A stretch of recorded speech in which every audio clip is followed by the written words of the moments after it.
Con ustedes, el profesor Carlos Morris, con la clase Predicación Expositiva. Muy bien, seguimos pensando en esta parte justamente de recopilar el material.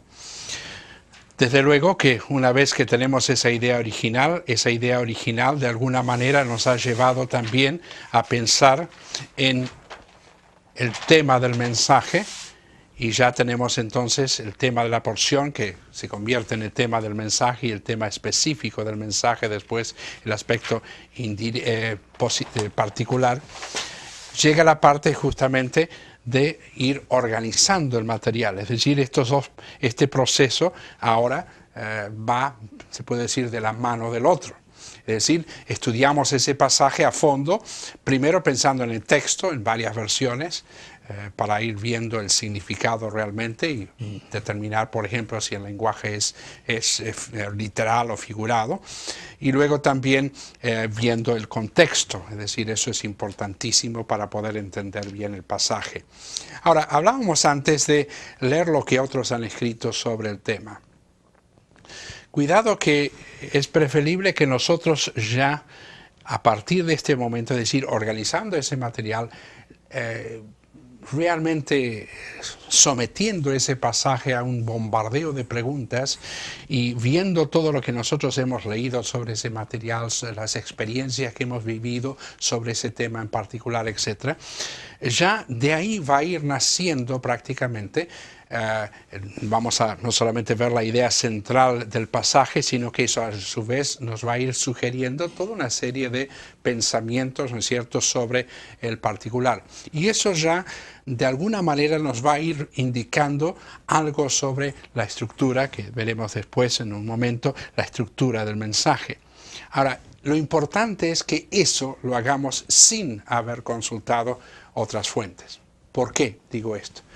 Porque siempre está la tentación, por desgracia, de que consultamos primero esas otras fuentes para ese pasaje y vaya, qué bien que ha escrito este hermano esto. Y nos pasa lo que nos ha pasado, yo creo, en nuestra experiencia, nuestros primeros intentos. Yo recuerdo como joven mis primeros intentos, haber encontrado un mensaje de Spurgeon que me pareció extraordinario sobre el tema y boom, ahí a tomar el mensaje de Spurgeon y transmitirlo. Entonces, ¿qué pasa con eso? Evidentemente no es propio, no es algo que el Señor nos ha revelado, que el Señor nos ha mostrado, no es algo que lo hemos vivido, que lo hemos mamado, para decir, disculpad la expresión, pero es muy apropiada. Y entonces, ¿qué pasa? No lo puedo transmitir de la misma manera que algo que el Señor me ha revelado, el Señor me ha ido mostrando.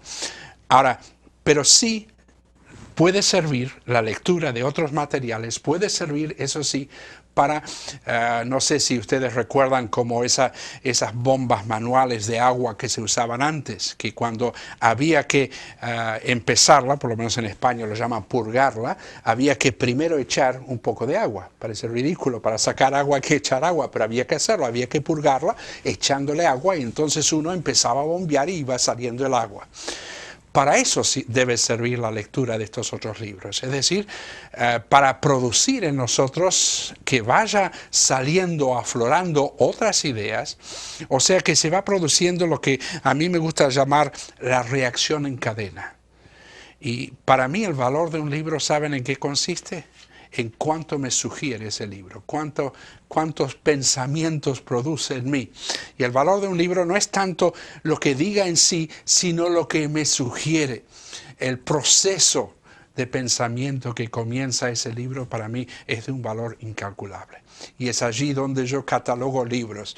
Este es un libro que me hace pensar, este es un libro que de alguna manera produce esa reacción en cadena en mí, entonces sí es algo que vale la pena.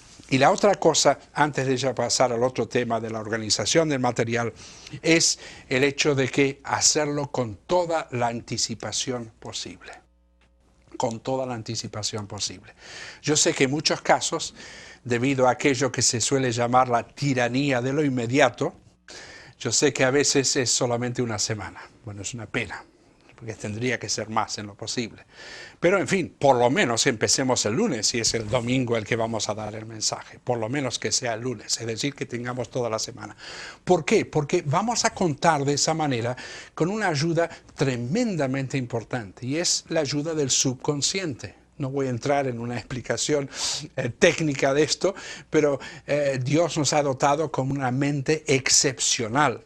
Y justamente el subconsciente es donde todo lo que hemos escuchado, visto, leído, en fin, queda allí. Lo que pasa que es un poco como un archivo donde las cosas están un poco traspapeladas. Pero ¿qué es lo que pasa? Cuando empezamos a prepararnos con la suficiente antelación o anticipación, eso da lugar a que justamente pueda entrar en juego todo ese archivo mental que tenemos allí y entonces se produce aquello que hablamos de esa lamparita que se prende, que no es otra cosa que el subconsciente que ha estado trabajando. Y muchas veces sucede, y lo lamento por las damas que no se tienen que afeitar, pero me alegro por ellas que no se tengan que afeitar, pero yo encuentro que, por ejemplo, en el momento del afeitado me vienen a veces algunas de las mejores ideas. ¿Por qué? Porque mi mente consciente no está concentrándose en nada en ese momento. No digo que está en blanco, no está en blanco en ningún momento, pero muchas veces es en ese momento, momentos cuando tenemos un pequeño paréntesis, por así decirlo, que se prende la lamparita y aquello que está en el subconsciente sale, aquella ficha que estaba traspapelada sale, ¿no es cierto? Y contamos entonces con la ayuda adicional de aquello que podríamos decir es la cosecha de todas aquellas experiencias que el Señor nos ha permitido vivir, etc. De manera que esto es muy importante para nosotros. Pero vamos a seguir con el tema de la organización del material. El texto, ¿qué queremos decir cuando hablamos del texto? Hablamos de, viene de la palabra latina, textus, que significa algo tejido. Por eso el texto es aquello de que se teje el mensaje, o sea, es la base o fundamento sobre el cual se construye el mensaje. Y aquí es otra vez la distinción, ¿no es cierto?, entre la mera oratoria del mundo y el mensaje bíblico. El mensaje bíblico tiene un fundamento bíblico, o sea, que puede constar de un versículo, de varios versículos, de un pasaje de las Sagradas Escrituras. Igualmente se llama texto, aunque sean varios pasajes, o no sea un pasaje o varios versículos, igualmente lo llamamos texto. La función es doble, establece la necesidad de que cada mensaje tenga su texto, pero cuidado que no sea un pretexto, ¿no? Y además determina el tema que se ha de desarrollar. El tema que se ha de desarrollar. Ahora, lamentablemente para algunos parecería que cuando usan un texto, usan el texto, vuelvo a decir, como pretexto, porque es como el trampolín, que saltan del trampolín y después no vuelven para nada al tema. Y eso desde luego que no es. Cuando estamos usando las Escrituras es para desarrollar el mensaje que se está basando sobre ese pasaje para algo es, ¿no es cierto?, predicación expositiva. El valor, en primer lugar, otorga autoridad a lo que decimos. Es autoridad que nos da la palabra de Dios. En ese momento somos portavoces del Señor, portavoces de Dios mismo. Estamos transmitiendo, ¿no es cierto?, esa palabra casi con la misma autoridad que aquellos profetas de antiguo que decían, así dice el Señor. Eso es lo real. O sea, no es lo que yo digo, es lo que dice el Señor. Así dice el Señor. Otorga autoridad. Gana la confianza de los oyentes también al recordarles el hecho de que lo que se va a proclamar es la palabra de Dios y no es algo, digamos, producto de nuestra propia cosecha, de nuestros pensamientos o lucubraciones, ¿no es cierto? Y además puede, muchas veces, si está bien escogido, puede hasta despertar el interés de los oyentes en ese sentido de pensar qué es lo que va a sacar de ese pasaje, especialmente cuando es un pasaje un poco difícil o un versículo de esos un poco fuera de lo común, digamos, o algo que quizás lo han leído muchas veces sin entenderlo exactamente y bueno, entonces ya despierta interés. Y además impide que el mensajero se aparte del tema. Como el tema se basa sobre el texto, entonces impide que se aparte. Sirve en ese sentido como una especie de ancla, ¿no es cierto?, para anclar a la persona al pasaje o al mensaje, anclarlo allí a la Escritura. y mantiene, por supuesto, al predicador dentro de las enseñanzas bíblicas.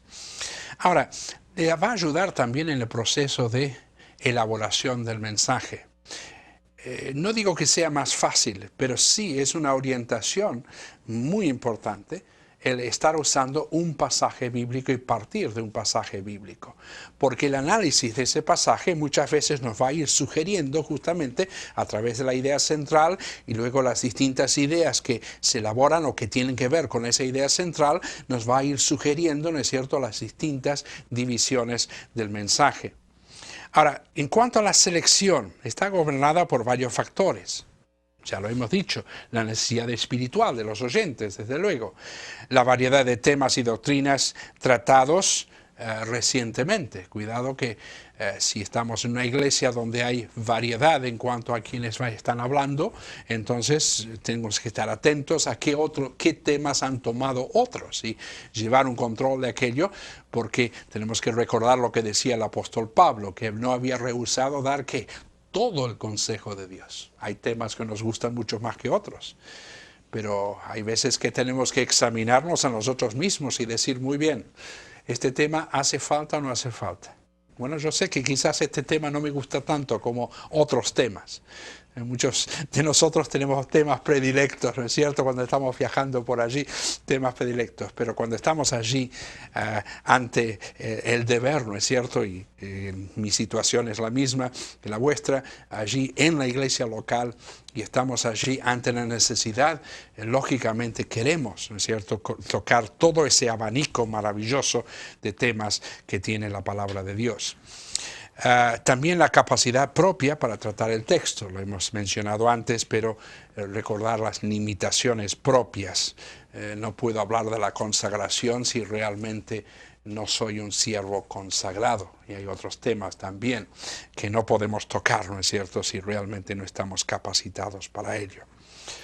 Pero ese texto tiene que ser claro en su sentido, tanto para nosotros como para nuestros oyentes, y también tiene que expresar un pensamiento completo. Ahora, además es interesante para dónde vamos a descubrir estos textos. Lo vamos a descubrir justamente leyendo constantemente la Biblia, tanto para devoción como también para estudio. Por eso volvemos al dibujo inicial, ¿se acuerdan? Que hablamos aquí de ese en contacto con Dios, en contacto también con las Escrituras. Y entonces sí, cuando seleccionamos una porción como base para predicar, entonces consideramos que primero la voluntad de Dios, luego las necesidades de la gente, esto en respuesta a la oración, ¿no es cierto? Conoceremos la voluntad suya de qué es lo que Él quiere que nosotros toquemos, luego las necesidades de la gente y luego la capacidad propia, desde luego. Y luego vamos a estar estudiando entonces tanto el contenido de la porción como también el contexto de la porción. Y cuidado que eso también es importante. Porque a veces, y ahora sí viene esa frase que ya esperabais que lo diera, que sacar un texto de su contexto puede convertirse en un pretexto, ¿no es cierto? Y muchas veces yo creo que todos conocemos ejemplos de personas que han sacado un texto completamente de su contexto y se ha convertido en un pretexto espantoso, hasta para basar doctrinas falsas y doctrinas de ciertas sectas, etcétera, sobre eso. Ahora, cuidado que en cuanto a la interpretación, nuestra interpretación tiene que ser correcta. Hay un pasaje muy llamativo en 2 de Corintios, capítulo 4 y versículo 2. Una advertencia que se nos hace allí. Antes bien, renunciamos a lo oculto y vergonzoso, no andando con astucia, ni adulterando la palabra de Dios, sino por la manifestación de la verdad, recomendándonos a toda conciencia humana delante de Dios. Un mensaje puede ser homiléticamente correcto, pero estar errado en cuanto a su interpretación. Por eso, de la mano, podríamos decir, ya que estamos hablando de mensajes expositivos, de la mano del estudio de la homilética, o sea, el arte de la predicación, tiene que estar al mismo tiempo la hermenéutica, o sea, la comprensión, ¿no es cierto?, del texto de las Sagradas Escrituras. En cuanto al tema, en cuanto a la definición del tema, es el asunto del mensaje, la materia de que trata el mensaje. Y entonces aquí estamos entrando en esta etapa, ¿no es cierto? El tema. Es decir, un aspecto de este tema se convierte en el tema del mensaje, es el aspecto particular de ese tema, ¿no es cierto? Y luego, en la forma de una frase, se convierte en la proposición, que es lo que veremos en un momento. Pero, o sea que estamos hablando del tema. El tema sugerido, ¿por qué? Sugerido por la porción de la Escritura, por el texto. El texto nos ha sugerido, el tema de la porción llega a ser el tema del mensaje. Nunca nos olvidemos de esto. No puede ser que el tema del mensaje no tenga nada que ver con el tema de la porción. Tenemos que ser no solamente homiléticamente correctos, sino hermenéuticamente, o sea, en la interpretación de las Sagradas Escrituras también. Ahora, nunca debemos confundir tema con título, desde luego. Es interesante pensar en el título, no tenemos tiempo para hacerlo, solamente decir lo siguiente, que desde luego que no es lo primero que se escoge el título, lo primero, y no es tanto nosotros escoger el tema, yo creo que muchas veces es el tema escogiéndonos a nosotros, si me entendéis lo que quiero decir con esto. O sea, parece que el tema salta de las páginas a las Escrituras, y como si estuviera diciéndonos, predícame, predícame, o sea, tómame en cuenta, etc. Una expresión que nos llama la atención, o la repetición de alguna palabra, o una expresión muy punzante, muy llamativa, ¿no es cierto?, que parece que salta de la Escritura y nos llama la atención, ¿no es cierto? Por eso digo que no es meramente que nosotros nos interesemos en él, sino que es el tema que toma posesión de nosotros en un sentido. Ahora, en cuanto al tema, tiene que ser vital, tratar grandes verdades, desde luego, tiene que ser pertinente, de peso, de valor positivo, debe estar relacionado con la Biblia, por supuesto, tiene que ser comprensible, desde luego, debe expresarse en una frase breve, clara, que cubre la sustancia, que cubra la sustancia del mensaje, debemos conocerlo a fondo. Pero además hay otra cosa muy importante, debe ser relevante, debe ser algo que podamos mostrar, y esto es muy importante hoy en día. Estaba leyendo algo sobre cómo es la gente en la actualidad comparado con lo que era hace 20, 30 años, y vaya cómo ha cambiado la gente, cómo ha cambiado la disposición de la gente. Y desde luego que no es la misma gente, aún en nuestras iglesias, no son lo mismo como eran hace 20 o 30 o 40 años. Ha habido un cambio muy grande. Y entonces esto nos lleva precisamente a que más que nunca tenemos que mostrar la relevancia de la Escritura, mostrarles el hecho que la Escritura tiene algo para decirles para esta hora actual, para este momento actual que estamos viviendo nosotros. Es decir, mostrarle la vigencia permanente de la palabra de Dios. Y es vigente, me encanta, justamente hace muchos años, un poco debido al hecho de que había ciertos libros de los famosos mal llamados profetas menores, que nunca había escuchado un mensaje sobre ellos.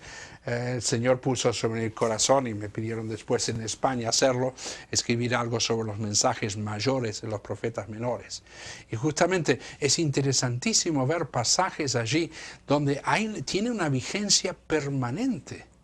Y les llevo a un pasaje que fue lo que prácticamente activó todo ese proceso en un libro que, yo no sé, yo os voy a hacer la pregunta, ¿cuándo fue la última vez que escuchasteis un mensaje sobre Abdías? Abdías. Escuchad lo que dice aquí. Lo interesante es que esta expresión, hay un versículo que dice allí, en el versículo 4, si te remontares como águila, y aunque entre las estrellas pusieres tu nido, de ahí te derribaré, dice Jehová. Lo que a mí me llamó la atención, y me llamó la atención a la vigencia de esto, fue que justamente en el día en que el primer cosmonauta ruso, Germán Titov, estaba por primera vez cursando los aires, ¿no es cierto? Él llegó a decir en su arrogancia, y cuidado, su nave espacial se llamaba ¿qué? El Águila. El Águila. Y él llegó a afirmar desde allí arriba, con esa arrogancia propia del ateo, ¿no es cierto?, que Dios no existía, porque no lo había visto por ahí. Menos mal que no lo vio por ahí. Si no, sería el Dios nuestro, desde luego. Pero qué interesante que en ese mismo día que él estaba haciendo aquella declaración desde la estratosfera, en ese día esta era la lectura de varios millones de personas que estaban siguiendo un sistema de lectura sistemática de la Escritura, justamente estaba leyendo: si te remontares como águila, y aunque entre las estrellas pusieres tu nido, de ahí te derribaré, dice Jehová. Ese es un detalle nada más, pero es un detalle interesante que muestra que sí, la Escritura tiene una vigencia tremenda. Y vaya, si uno mira libros como Habacuc y otros más, donde se destaca al principio el problema, el dilema del profeta, el dilema de la violencia, etc., sino es el dilema que estamos viviendo en la actualidad. Entonces, cuando podemos mostrar, ¿no es cierto?, la vigencia que tiene la Escritura para nuestros días, eso es algo de un valor tremendo. Pero vamos a algo muy importante, que es la introducción. Aunque aquí está en quinto lugar, vais a ver algo que os va a parecer extraño, porque aquí estamos siguiendo el orden que nos en un sentido de la presentación. Evidentemente la introducción para nosotros viene antes que la conclusión. Pero vais a ver algo muy extraño aquí en el primer diagrama que hemos hecho, en el sentido de que, que si miráis los números, vais a ver que este es el número 7, la introducción del mensaje. ¿Por qué? Porque es uno de los últimos detalles que preparamos. Primero, lógicamente, a través de la lectura, ¿no es cierto?, el tema de la porción nos sugiere el tema del mensaje. Este a su vez nos lleva a la proposición, después indicaremos lo que es en un momento. Después la frase de transición, y luego, entonces sí, los puntos principales, los subpuntos. Y luego recién entonces, una vez que tenemos eso, ¿no es cierto?, vamos a pensar en la introducción. Porque esa introducción estará basado justamente sobre lo demás que nosotros ya hemos recopilado, el material que hemos ido juntando. O sea, es en ese momento donde empezamos en la introducción. No es lo primero que voy a desarrollar, a pesar de que va a ser lo primero que voy a presentar en el mensaje. ¿Entendéis claramente esto? Eso es importantísimo notarlo. Es decir, va a ser uno de los últimos elementos que voy a preparar. Por eso hablamos de la relación lógica de las partes del bosquejo. Va a ser uno de los últimos elementos que voy a preparar, precisamente porque ahora que sé de qué voy a hablar, ahora que sé lo que voy a estar diciendo, entonces voy a asegurarme que esa introducción sea una introducción adecuada, ¿no es cierto?, a ese tema que voy a estar desarrollando. Ahora, la finalidad, que muestra a su vez su importancia, es despertar el interés de los oyentes, fijar su atención en el tema escogido.